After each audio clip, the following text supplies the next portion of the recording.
What's up, everyone? It's ya boy, 138 MMA. I'm here to break down UFC Vegas 73, but before I do that, didn't I tell you we were coming for blood, guys? It was after the last pay-per-view when I just got wrecked. Last week we did darn good, didn't we? Didn't we? We came back. We were 9-2 on picks. One of those missed picks was the weird Ji-Yeon Kim and Mandy Baum fight, so 9-2. It's perfectly acceptable. Picked a lot of dogs. Called how they'd win. We did it great, guys. We crushed it on that last fight night card, the UFC Charlotte. So now we're coming back for UFC Vegas 73. This one's a tough one because there's a lot of really close matchups, but I think we're going to do just fine. I've got some really good picks for you, and spoiler alert, I'm going to have a little bit of BKFC content on the channel this week because guess what? Got a couple of friends fighting on the card, so I'm going to give you a little bit of heads up on that later this week on the channel. Last thing before we get into the fight card, you can find me at Twitter, Topology, all that good stuff, 138 MMA, and even more so, you can find me where you can get all of my notes, access to the Patreon parlay, all that good stuff. You guessed it, patreon.com/138MMA. You guys make this channel keep going. You guys keep it running along smooth because, without you guys, I wouldn't have any reason to do the Patreon. And without any reason to do the Patreon, well, the channel doesn't make any money. And if the channel doesn't make any money, eventually it just disappears. So, you know what? That's all right. And last thing, for all of you that have already liked this video, you guys rock. But we're almost to that 1,000 subscriber mark. So keep that in mind as you're watching this video. If you decide that you like this video, then hit the like button. And if you decide that you want to see more of it, I would love it if you hit that subscribe button. Keep that in mind as we go along. I'll probably drop another reminder for you. But without any more wasted effort, let's get right into the fights after this. Ladies and gentlemen, boys and girls, children of all ages, 138 MMA proudly brings to you the hottest picks in the world! Fights on this card, but as it stands right now, this one is the first of them. We have Themba Gorimbo taking on Takashi Sato. For Sato, he's 1-4 in his last 5. Not the best run as of late. 3-2 for Gorimbo, but this is only his second fight in the UFC. Came up short in his opener, in his first fight out. So, Gorimbo, much bigger, 6 foot, 76.5 inch reach, as opposed to the 5'10", 73 inch reach. So, may play a role there. Gorimbo is a guy that, he has offense, doesn't have a lot of defense. Except for a counter-strike. We'll get into that. So, he's a good striker, right? No striking defense, but he's going to come forward. When he's at range, he's going to launch his kicks. They're very nice kicks. They do a very good job. As his opponent tries to come in, he's going to try and hit him with a counter shot, and he's got some decent pop on the shots when he does it. Good striking overall. Wrestling. Decent offensive wrestling. He's got good ground and pound, but if you get him down and get on top, he is not so good off his back. So, Gorimbo, all offense, not a whole lot of defense. For Sato, he's a good striker, pretty much exclusively. He's a good striker with power, kicks, volume, and he can counter very well. Both guys can counter very well. I would say Sato might even be the better counter striker, but, whatever. We're getting into this. As far as grappling, he's got decent topside grappling because the ground and pound is there if he gets on top. Usually he's got to land something on you and get on top. He has gotten takedowns in his career, but it's not really his game plan. But if he gets taken down, he usually stays down. He's not super good about getting back to his feet, looking for sweeps, whatever. He does have a couple of submission victories on his record. However, those are typically because he's clubbing some people. So take that for what it is. This matchup here is tough to pick right now. We're going to find out really early in this matchup who's going to win this fight because the first guy to start backing up is probably going to get wrecked. So for the pick for now, I think you're better off live betting this one than you are picking a spot early on and making your stake. But I'm going to say, for now, I'm leaning Themba Gorimbo for the simple fact that he does have the height and reach. He's coming in, looked all right in a loss in his freshman debut for the UFC. And Sato's just kind of been on a bad run. So we're going to take Gorimbo for now. Let me know what you guys have. I will see you in the next fight. We've got more fun ones to come. Women's flyweights here. We have Natalia Silva taking on Victoria Leonardo. Leonardo 3-2 in the last 5, 5-0 for Silva. Guys, let's start with the odds on this one. I don't normally go into the odds too much, but last I looked, just right before recording this, Victoria Leonardo is a massive underdog to the -1,000 Natalia Silva favorite. That is crazy. You're trying to get me to place a bet on Victoria Leonardo. Do I think she wins? We're going to find out shortly. But at those odds, slip on a banana peel type of deal. You know what I mean? Either way, Natalia Silva, we'll start with her. She has good striking, movement, power on the feet. She puts in combinations. I should have wrote more on here, but we didn't. We didn't want to spend a ton of time. Anyway, she's the far better striker in this matchup. Let's put it that way. Grappling. She's solid on top. She's got good trip takedowns. She can also sweep from her back and get on top, as we saw in her last matchup. And her takedown defense looked fantastic in that last matchup because she beat Teresa Bleda by using a lot of her grappling to kind of wear out Bleda by making her work for the takedowns. When she did eventually get the takedown, she would work for the sweep, get back to her feet, etc. But she also made it really difficult for her to get taken down. So, looking like a total package in her last matchup. Victoria Leonardo, on the other hand, she's going to come forward with forward pressure, and she's pretty much just decent everywhere. She's got good wrestling and grappling, or decent at least. She's going to look for the takedown. If she doesn't get the takedown, she's going to push you up against the cage and win minutes that way. That is a chance for her to win by just holding Natalia Silva against the cage this whole fight, which I don't think that's going to happen, but it's possible. She got decent top pressure on top, and she's got decent striking. She's just decent everywhere, all right? She's not bad. I mean, she's 9-4. That's not bad. She's decent everywhere. I know a lot of people are just looking at her like she's just going in there to get beat, like she's Jay Ellis or something. She's not that bad, guys. But Natalia Silva should get this win. My pick is going to be Natalia Silva, but these odds are getting crazy. If she ends up being like minus 1,700 or something come fight day, I'm going to have to throw like $5 on Leonardo just because, out of principle. I mean, you never know at this point. And it's not like this is going to go, she's just going to go in there and like Leonardo's just going to fall over. But I don't know. Either way, Silva should win. She should be safe for all your parlays. But don't come crying to me when I said, hey, you should have threw $5 on Leonardo to cover your $100 parlay. Either way, let me know what you guys have, and I'll see you in the interesting matchup between a couple of grapplers in the lightweight division here. Nick Fiore taking on Chase Hooper. Now, for Chase Hooper, he's 2-3 in his last 5. He has not looked his best. 4-1 for Fiore. First loss came in his UFC debut that he took on short notice, so you got to give him a little bit of a pass for that. There's a massive height and reach advantage, as we always see with Chase Hooper fights. He's 6'1 with a 74-inch reach, and he's fighting 5'10", 72-inch reach for Fiore. But here's the thing. We're now up at lightweight. Hooper's usually a featherweight. He's finally taken that step up, and that means a couple of things to me, and I'll get into those shortly. First, let's cover the skills of these guys. For Fiore, we don't have a ton of concrete knowledge on this guy. His fight in the UFC, he did fine. He did pretty well considering it was very short notice, but he was on short notice and expected to lose that fight, which he did. His fights before the UFC were against much less competition than you would like to see, but like I said, he did pretty good in that loss. He does have good Brazilian Jiu-Jitsu, that we do know. He has decent takedowns. He's a very fast starter. All these things we know. He has decent striking, but he gets kind of swings wild. It's not like it's polished, but he's just going to kind of come in and throw bombs at you to try to get in close and work the grappling. That's what he wants to do. He is a jiu-jitsu player at heart. Now, when you look at Chase Hooper, same idea. He is a solid Brazilian jiu-jitsu fighter. That is it. Jiu-jitsu is what he's got. He's going to be active off his back. He's going to use his length. Now, this is important because when you take him down, he just kind of like octopus style, like swarms up over you and then just like slithers around to your back. I don't know how he does it. It seems like something out of a dang horror movie when he does it. And it's really impressive when he does it. So his kryptonite are guys that can outstrike him and just beat him up on the feet. But on the mat, he's really hard to handle with that extreme length, and he does have the skills to back it up. It's not like he's just using the limbs that he's been given, but he also has the skills to make them very effective on the mat.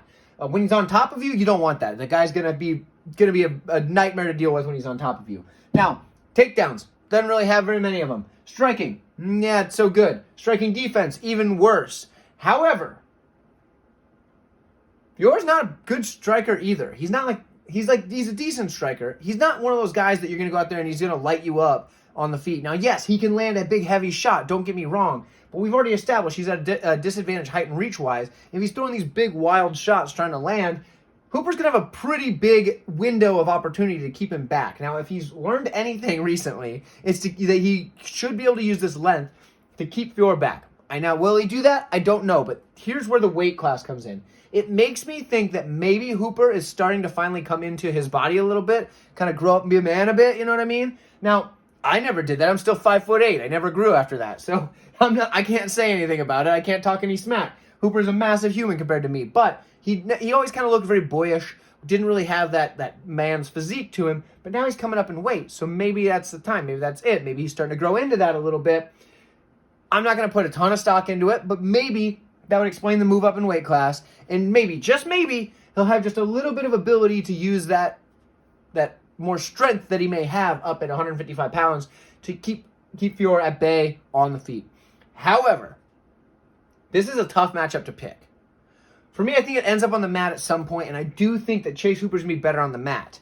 Do I think it ends up on the mat early enough for Hooper to do work? That I don't know. This is a very hard one to pick. I'm going to give Chase Hooper the benefit of the doubt one more time, but if he burns me yet again, I mean, he's probably getting cut from the UFC. So if he burns me, he's going to get cut.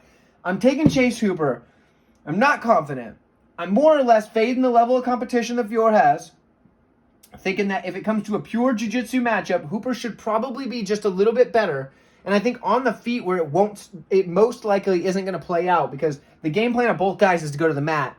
I think on the feet, the advantage for Fiore is not so great that Hooper's just not going to be able to make up for it once it does hit the mat. That's where I'm at. My thinking could be off on this. I still may change my picks. If I do, I'll let you guys know by the end of the week. Let me know where you're at. I'm torn on this one. I'll see you guys in the next one. Heavyweight here. We have Rodrigo Nascimento taking on Leonardo Latifi.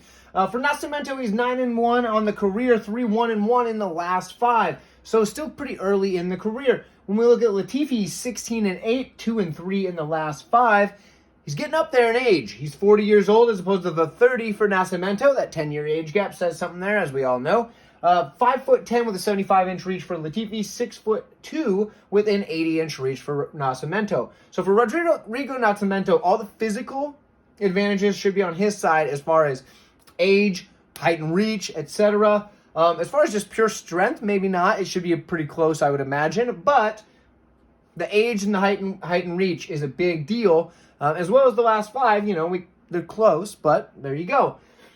In this one here, for Latifi, it's pretty simple to break it down. He's going to wrestle. He's going to throw single shots, powerful single shots, just bombs on the hand, and he's going to wrestle. He's going to throw a big, heavy shot, try to wrestle you. Big, heavy shot, try to wrestle you. And when he gets on top of you, he's going to lay there. He's not going to do a whole lot, but he's going to lay there, and he's going to do just enough that the ref doesn't stand him up in most cases. And because he doesn't want to get stood up. Trust me, he does not want to do that. But I think he's going to just try to get this fight to the mat and lay on top. And that's what he's going to want to do, and he's going to try and win a fight that way. And that might do it for him because he's done it in a few other fights. Now, he's fighting a guy in Rodrigo Nascimento who does have pretty decent takedown defense.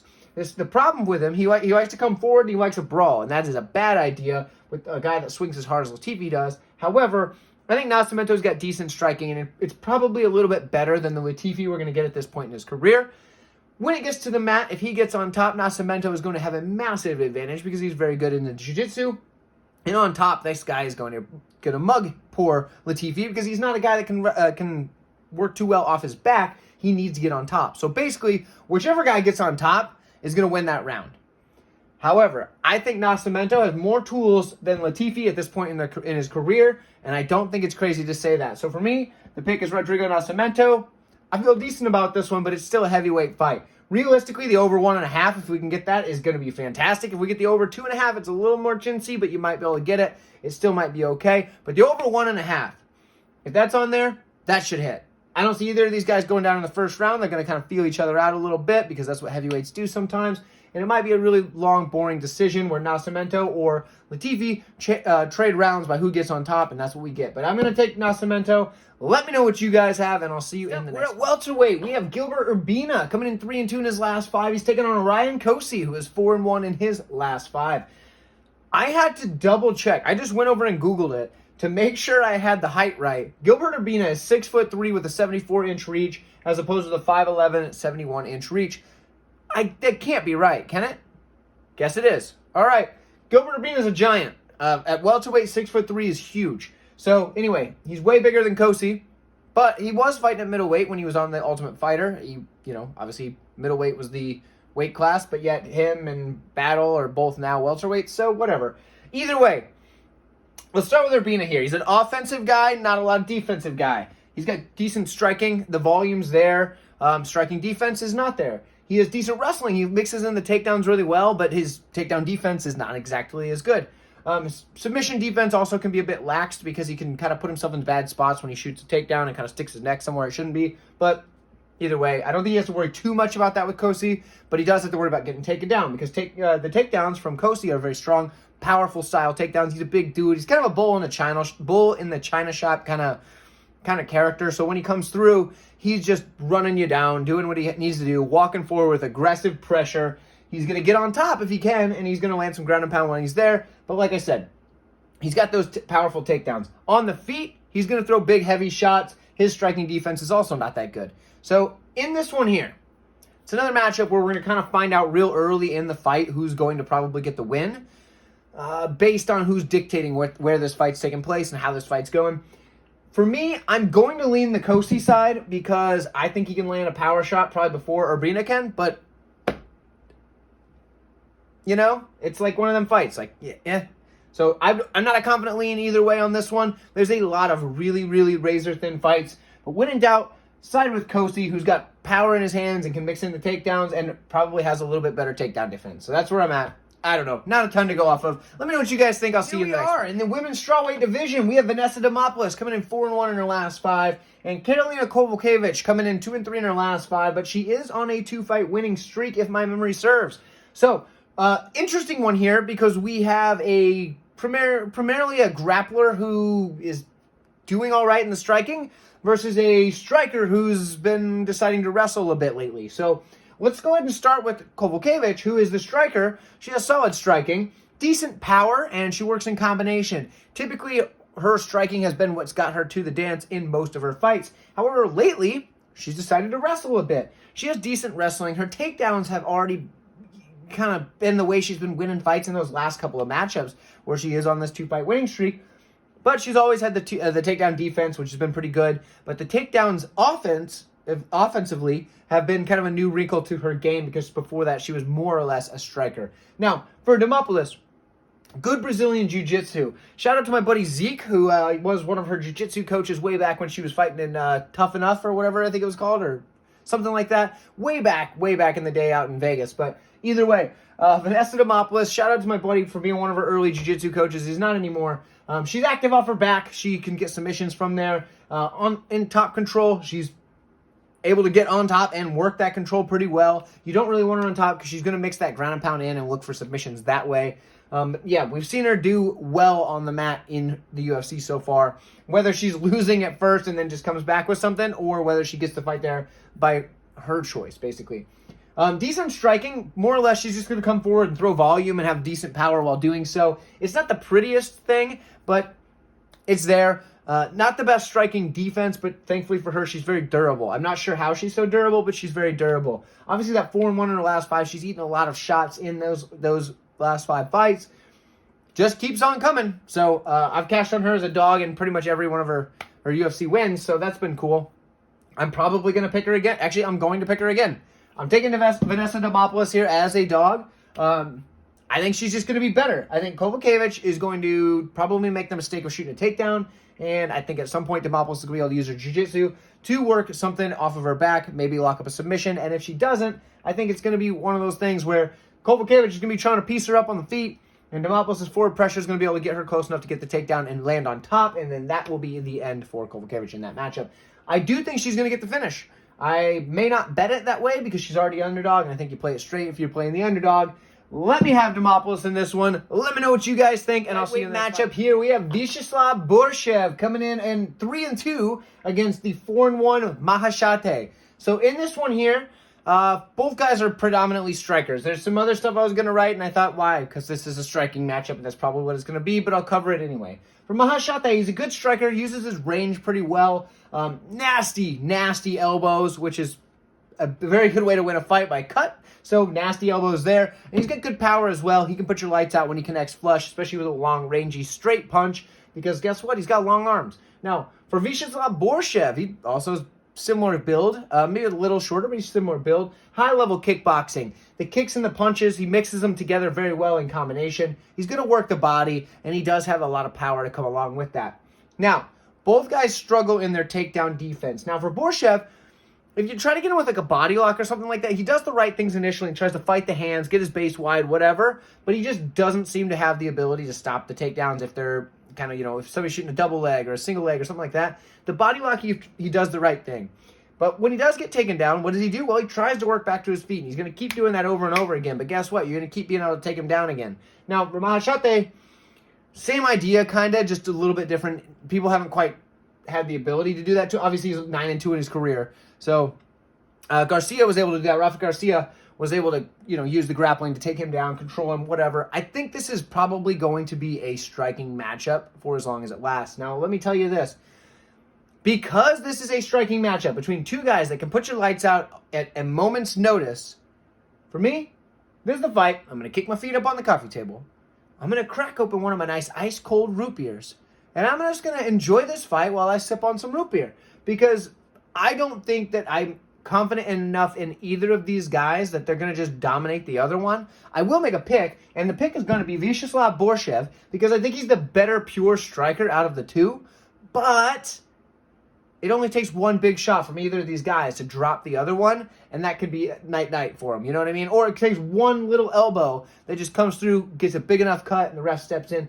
I don't think the striking is... I do think he's a much better striker, just skill for skill, but I don't think it's such a big gap that we don't see Mahashate with a decent chance at getting the win in this one. So I'm taking Borshchev. Not my most confident pick on the card. Like I said, it's a good chance to get the root beer drinking in. Let me know who you have, and I will see you next up. At lightweight, we have Diego Ferreira taking on Michael Johnson. Both guys 2 and 3 in the last 5. And if you are liking this video so far, you're enjoying yourself, why don't you go down to that like button and drive it with a flying knee right into it and hit that button for me hard, because don't break your screen. I need you to keep watching, because that video, when it gets the likes, it helps put it to everyone so everybody can find this channel. And guess what? We want people to find this channel because we are almost to 1,000 subscribers. And maybe by the time you're watching this, we are over 1,000 subscribers. And if so, thank you guys so much. And I appreciate all of you, because we made it to 1,000. Now, I don't know if we have yet, but if we have, great. If not, do me a favor. Go down there. Let's make this channel get it. Hit that 1,000 mark so we can start getting a penny for each stupid ad that plays on this video. I appreciate you all very much. Thank you for taking the time to do that. Let's break down this fight, shall we? We have Diego Ferreira. He is a powerful striker with some good volume. He's going to burn hot for as long as he burns. That candle is going to diminish as the fight goes on, but he's going to burn white hot when he does it. Now, on the ground, his jiu-jitsu is very good. He's very dangerous on the top as well. That's predominantly where he's going to be the best, but obviously he's dangerous off his back as well. His jiu-jitsu is just good. Now, takedowns, not so good. That's a problem, because he's going against Michael Johnson, because Michael Johnson's got decent wrestling, but the takedown defense is pretty good. He's a hard guy to get to the mat. Now, if Ferreira can't get Michael Johnson to the mat, I do think, although powerful and good volume, Michael Johnson is the better striker. He also has decent power, but and good volume as well, but he's a good counter striker. That's something I probably should have wrote up here. There's been a couple of those. Sorry. It's been a wild weekend. I don't want to go into personal detail, but it's been a wild weekend, so bear with me if I forgot to write a couple of things up there, and I'm going off the cuff just a little bit. Either way, Michael Johnson, okay, I think he's the better striker here. Now, I haven't bet him yet. He is the underdog as far as I know. I haven't bet him yet. Now, I'm probably going to regret it, because what's going to happen is he's going to flip to being the favorite, and I'm going to say, gosh darn it, I should have bet him. And then I just won't bet him at all, and then when he wins, I'll be like, gosh darn it, you should have bet him 138 MMA. What are you doing? I haven't yet, because both guys being 2 and 3 in their last 5 does make me kind of just say, you know what? Both guys are kind of up there in their career, 36 and 38, if my memory is correct.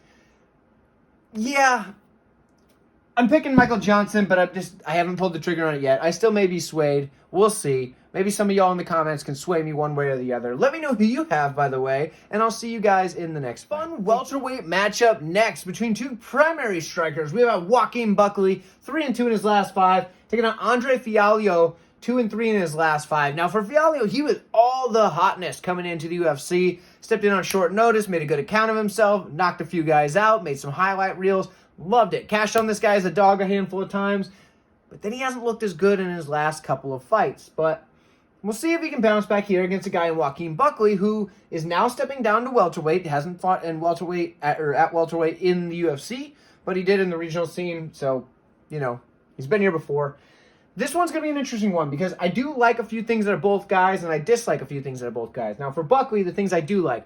He's got good striking, good forward pressure, knockout power, works the body, very similar to what his opponent has as well. But those things there are going to be things I do like. He's good striking. Now on the opponent's side for Fialho, good striking. He has good forward pressure. He has KO power. His countering ability. And one thing I didn't write up here, but I like that he always is doing something with the lead hand. And his lead hook is probably his best move.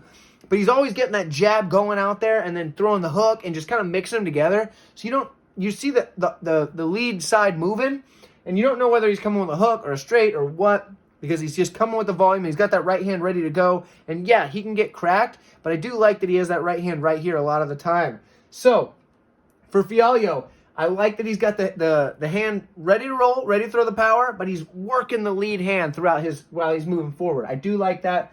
On the Buckley side, I do think he has the wrestling advantage here. He's a good wrestler. He just doesn't use it often, but he can mix in the takedowns if he needs to secure a round that way. The takedown defense of Fialho is good initially. Anybody that's chain wrestling is probably going to be able to get through that takedown defense, but the initial burst in the takedown defense is pretty good. But he does have that killer instinct. That is another thing I really like. We saw that a lot on the regional scene. Dude, when he cracks you, he knows he cracks you, and he goes in for the kill. In this one here, though, I think what we're going to see is two different guys at two different points in their career. And I think Fialho's just kind of been in way too many slobber knockers. And I think we're going to probably see Buckley get the win here. Not confident in it whatsoever. I want Fialho to win. I like Fialho. I root for the guy because he's just fun to watch.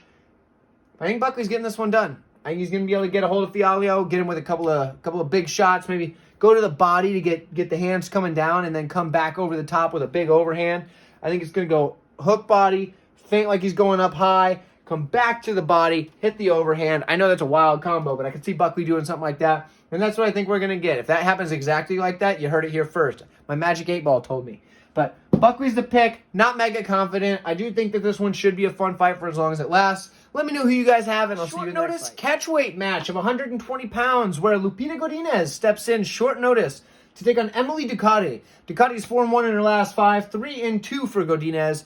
We're going to start with the Ducote side here. She is a good striker. Her leg kick is probably her best weapon, but she also has good counter striking. She's patient and waits for the counters to come to her, which can be good. And in this matchup, I think it'll be fine because she's going against Lupita Godinez, who's going to come forward with forward pressure. However, sometimes it can lead to inactivity on the Ducote side. I don't think that's a problem here. Just pointing it out because it's a thing. Now, she has good takedown defense, but she can get stuck on the mat when she is taken down. She is not as good at getting back to her feet as we'd like to see for somebody who's a primary striker. On the other side, Lupita Godinez, that was terrible. Good wrestling. She's got good control as well. So, like, if she get on top of her, she's probably going to be able to control Ducote, no problem. But who knows if she'll do that. She does a good job with her takedowns from the cage. And in fact, the regional scene, I pointed this out many times. She's going to come forward, just throw 1-2s, and get her opponent backed up against the cage, pull her legs out with the takedown. There, that's it. That's what she's going to do. But she hasn't done that lately. Lately, she's decided she's a boxer. So she's going to come forward with a lot of 1-2s, but she's just going to stay there, and she's just going to eat shots because her striking defense is not that good. I probably should have wrote that up there, but I did not. Striking defense is not that good, but she's going to be throwing a lot of 1-2s. It's just really hard to know what Lupita Godinez is going to do in her fights because she just baffles you sometimes. So for that, I'm going to take Emily Ducote, and I think she's going to be able to land some counter shots. I think she'll be able to land those leg kicks on Godinez, and I think she's going to be able to do enough to win this fight. I know she did not look so good in her last matchup, and in fact, when I looked at this card originally, before going back and looking at anything, I said, Ducote looks like trash in her last fight. I think it was just a one-off performance. I don't think she is... I think she's got more to give than that. Now, I could be wrong, but she is 4-1 in her last 5 for a reason, but I could be wrong. And for that, I'm not gonna go crazy on this one, but I am gonna take Emily Ducote to get the win. I think she's gonna be the better counter striker, and I think she's gonna be able to land the shots that make the judges say, "Oh, okay, yeah, she won this one." However, I'm not gonna bet it because I can't trust the judges. So let's put it that way. But what I can trust is that it's probably going to go over 2.5 rounds because I don't think either girl's getting finished because both of them are pretty durable. So over 2.5 rounds, I do like. And I will see you in the next fight. Let me know what you guys have, and we'll see you there. Middleweight in the co-main event of the evening, we have Anthony Hernandez taking on Edmund Shahbazyan. Now for Shahbazyan, he's 2-3 in his last 5, which is not the best of looks. The opposite is true for Hernandez. 4-1 in his last 5, looking pretty good. But that 2-3, it's when he made that pretty big step up in competition when he started to see him falter. He's fought some pretty good guys up there at the top. And now we're going to kind of find out where Hernandez falls. Because in the striking department, I do think Shahbazyan is the better striker here. He does have solid striking with a good KO upside. His kicks are definitely his best weapon.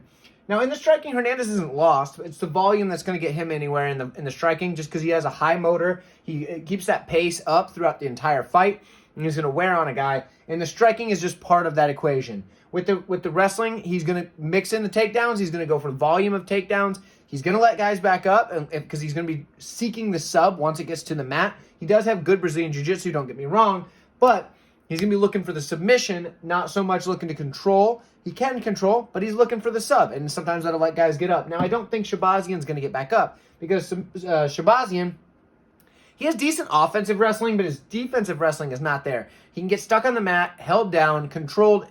I think if Hernandez gets on top of Shahbazyan, it's over. But I do think that if Shahbazyan wins, it's going to come because he got a knockout early in the fight. So there is the finish upside of Shahbazyan, but I do think Anthony Hernandez has just more paths to victory. I think as the fight goes on, it favors Hernandez more. So for me, I'm taking Anthony Hernandez, and I feel pretty good about him. So let me know what you guys have, and I'll see you in the main event coming up next. We made it to the main event of the evening in the strawweight division. Angela Hill coming in 2-3 takes on Mackenzie Dern, who is 3-2 in the last 5 fights. Now, if you've made it this far in the video and you're enjoying yourself, give that like button a high five for me. And I know that you're appreciating the content because you're still watching it. And I appreciate that, and I appreciate you. We're almost there. We are almost to 1,000 subscribers. So if you're enjoying this video, maybe we're already there at this point, but if you're enjoying this video and you have not done so, subscribe to the channel. It helps everyone out. We all want this to happen. We're all getting there. It's going to help 138 MMA get that 1 penny per ad that you see on these stinking videos. So help us get there. We've got this, all of us, you, me, everybody. The guy standing over there holding the camera. I'm just kidding. Nobody's holding the camera. It's on a tripod. But you know what I mean. The team. We're all a team. Let's get over 1,000. Let's make it happen. We only need like 3 more last time I looked. But we're almost there. So subscribe to the channel. Like this video. Send it to a friend of yours. Whatever you got to do, tell your buddies that like watching fights to come check out this channel because, gosh darn it, we're trying to grow this dang thing. And now we're going to talk about Angela Hill versus Mackenzie Dern in a solid striker versus grappler matchup, which is, you know, it's a classic. It's a classic style, okay? So, for Mackenzie Dern, I'm going to start with her. High-level Brazilian Jiu-Jitsu. The toolbox is there. She's got all the tools, okay? She's got the toolbox with all the drawers and all sorts of dividers and sockets and wrenches and what have you. She's got it all because she's going to seek the submission using these tools. And she can go for an arm. She can go for a leg. She can go for your neck. It does not matter. She's got it all in the toolbox. The problem is she has a hard time getting it there. But if she does get it there, she has the ability to rack up control time if she is not able to get the finish. And she's going to be able to possibly do some damage while seeking that finish as well. Because we have noticed recently that she has developed the ability to start doing some ground and pound in addition to her jiu-jitsu. Although she had not done that much in the past, there's been a couple of spots recently where she's added that in, and that's been a big improvement for Mackenzie Dern. Now, like I said, the takedowns aren't there, so she struggles to get the fight to the mat. So she's going to have to strike a little bit in this matchup at least. And she does have decent striking. By that I mean it's better than just like your average Joe because it's not that good. But it's decent, okay? Now, her striking defense, on the other hand, is horrible. Your average Joe's got better striking defense than that. She's going to eat a ton of shots with her face. She's going to be blocking them with the face like it's no big deal. I don't understand why she wants to do that, but she's going to do it because she's going to be just trying to grab at takedowns, just eating punches with her face. Not a good move. However, she's got the cardio to do it for 5 rounds, and she's got the durability that her chin will probably hold up over 5 rounds. So she can do it for 5 rounds in hopes to be able to use that jiu-jitsu. Now, for Angela Hill, the fight starts on the feet. She is a solid Muay Thai striker. It's going to be right in her realm right out of the gate. She's got good volume. She's got good movement. She's going to strike in combination. I like her front kick that she uses, or kind of a teep kick per se, where she'll use that to go to the body with the teep, and then she'll bring her leg up as if it looks like she's throwing another one, and instead it's a roundhouse kick to the leg. She has good hips, active hips when she throws those kicks. I do like that out of Angela Hill. Very good on the takedown defense as well, and she's also got the cardio to go 5 rounds. The one problem with Angela Hill is she lacks the power. Now, here's the deal. What's going to happen? Can Angela Hill get the finish on the feet? Unlikely. Can she get the finish on the ground? Unlikely. Angela Hill does not have a finishing upside here, so she has to get the win by decision. Unless she gets a cut, that's about it. If she gets a cut over like the eye of Mackenzie Dern and the ref says, no, you can't see, all right? That's about the only thing I can see. Now, see. But for Mackenzie Dern, if she gets the fight to the mat, she could technically win by a TKO, but most likely it's a submission. So the finishing upside is more on the Dern side. But she has to get it to the mat, and that's going to be tough. However, the lack of power and the durability of Dern leads me to believe that Dern is going to be losing a lot, and she's going to be able to weather the shots, eat those continuously until she can get Angela Hill to the mat at some point. Now, can she get the finish? Yeah, maybe. But she also is going to win the round when she gets it to the mat, most likely, as long as she can do it before, before the 2-minute mark in the round, because then she'll have 3 minutes to work. Judges kind of don't remember the start of the round because, they have like goldfish brains or something. Either way, if Mackenzie Dern can get the fight to the mat before halfway in the round, or when there's 3 minutes left or something like that, she's going to rack up a ton of control time, probably land some ground and pound, and be fishing for submissions, and probably win the round, regardless of if she ate some low power shots to the face early on. Now, so what does that mean? I think Mackenzie Dern has the cardio and durability to eat shots for 5 rounds and be able to get the fight to the mat enough to win this fight, whether it's by decision or she gets to finish. I'm picking Mackenzie Dern. I just can't bring myself to pick Angela Hill for the simple fact that the power is not enough to keep Dern at bay. So I'm taking Mackenzie Dern. If Hill had more stopping power, I'd be all over it, but I cannot. So I'm going Dern. Low confidence pick here. I do think that this fight goes a little bit I think it goes a little ways. I don't think Dern's going to be able to get the takedown early. Maybe an over 2.5, but I don't know about the over 4.5. That makes me scared a little bit. So Dern's the pick. Let me know what you have. Appreciate y'all checking out the video, taking the time to watch this whole thing. Thank you so much, and I will see you next week. We don't have fights next week. I will see you later this week where we got some BKFC stuff to talk about. My buddies are fighting. Brandon Beast Mode Meyer, you've seen him on the channel before. He's fighting. We're going to talk about some BKFC. I'll see you guys there. Talk to you soon. Have a good night. Party hard.